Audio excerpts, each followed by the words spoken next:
In the 6th century, a woman called Hilda came to Whitby. She was a high abbess of the Celtic Church, a recent convert to early Christianity.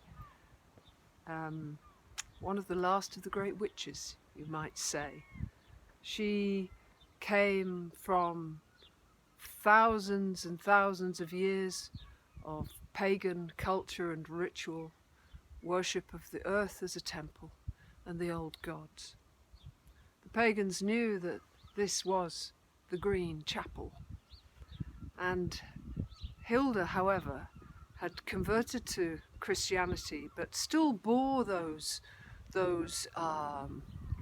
consciousness. She brought that consciousness of a culture that was steeped in its relationship with the elemental forces of nature, with magic, divine enchantment, with a profound connection, with a web of life, an interconnected web of life, where they understood bird language, where they knew about the song of the river and the many voices of the sea. They understood the invisible realms, the 7 realms of consciousness. How do you get to 7th heaven? They understood that what is in the invisible is later manifest in the outer world. Some might say perhaps coronavirus was already on its way a couple of years ago. Who's to say?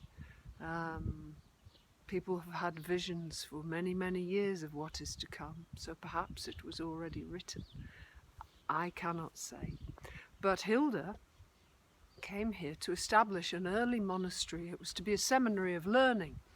And indeed, kings of Europe sent their sons, their princes, to be educated in what was an old school of esoteric teaching, mystery and magic and the divine.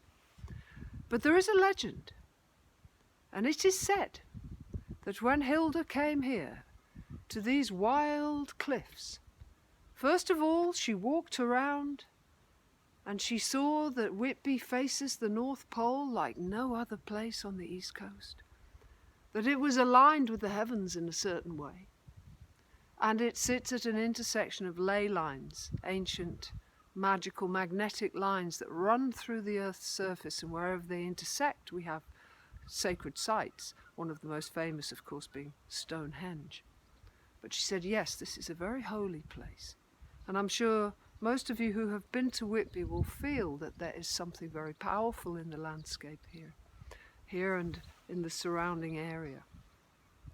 But legend has it that when she arrived, she found thousands of poisonous snakes wriggling and writhing on those cliffs. They say that Hilda took her old twisted stick. She beat it on the ground. She beat it on the ground, and she started speaking a strange old language. And she started spitting spells at these snakes, and as she beat it and beat it, she drove the snakes from the cliffs. And they fell to the rocks below, the long drop to the scar beneath. And as they fell through the sky and they looked up at her and she glared down at them, they say that they froze in midair out of sheer terror. They became petrified and they turned to stone in midair. And when they hit the rocks below, all the heads snapped off, and they became what we here in Whitby call Hilda's headless snake. They are the archetypal spiral in nature. They are, of course, in Whitby, the very famous ammonite fossil of this great fossil coast, the dinosaur coast they call it, a mecca for geologists. But of course this is like all other tales in mythology, fable and legend. It is a metaphor, a symbol for the driving out of the sacred and the pagan religion, the worship of those great gods. Because Hilda held a great meeting between the heads of the Roman Church and the Celtic Church, and it was called the Synod of Whitby. They arrived from Rome They came down from Iona and Lindisfarne, and the Romans and the Celts met to discuss the date of Easter. Now, of course, prior to this, the coming of Easter was always a celebration in the pagan tradition of the coming of Ostara, the goddess of spring. Ostara, Istre. She is the goddess who warms the winter landscape, defrosts, the daffodils arrive, the Easter bunnies hop along behind her, the birds are in her tresses, and of course we have Easter eggs, fertility, renewal, rebirth, new life, estrogen, ladies. She was one of the most important goddesses in the Celtic pantheon. And you can still find that pantheon of gods and goddesses. Have a look at Wikipedia. So, but the Romans persuaded the Celts to drop her, to banish her. They persuaded the Celts to adopt the date of Easter for the Christian calendar, death and resurrection of Christ. And at that moment, it could be said that there came a split between spirit and matter that was not there previously. When all things were in the right balance and the seasons came and went and everything was regarded as a sacred web of life.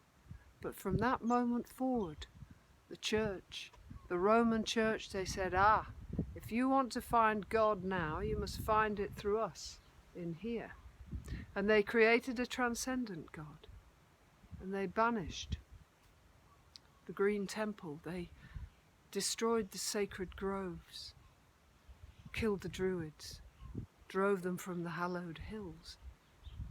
And this is my own particular take on the Synod of Whitby, but I believe that was the beginning of the true tyranny of the very simple, beautiful message of Jesus Christ, which was really about loving all of creation. But tyrannical Christianity drove out those pagans, and they demonized them, and they demonized the whole culture. They went right through Egypt, Mesopotamia, Greece, and they destroyed the temples. They knocked the heads off the statues of Venus and Aphrodite, and the sacred feminine was forever banished. So we come then into a 1500-year trajectory which has led us through the ages, through science and rational thinking and Newton and Descartes and people who said the earth doesn't feel a thing. It is unfeeling matter. Whereas, of course, Parmenides and those ancient Greeks, they knew that we are all held within a world soul and that the world is a living being. Non-human intelligence abounds. Ways of communicating that we have forgotten. A great conversation that we have been disconnected from.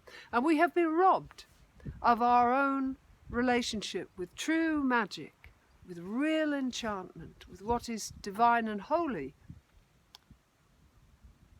with our own magical selves and our incredible capacities for the imaginal, for the shamanic. For they killed the witches, they drove them away, they banished them, they tortured them. Over about 800 years, it is said, they killed about 8 million. And the men were terribly wounded because they could not protect their women. And bit by bit, we were robbed of our relationship with mystery and magic and meaning in its truest sense. God was never anywhere else, but here and all around us. Anyway, that's my take on the Synod of Whitby. And there is more to do with Whitby and the guided walking tour later. Thank you for listening.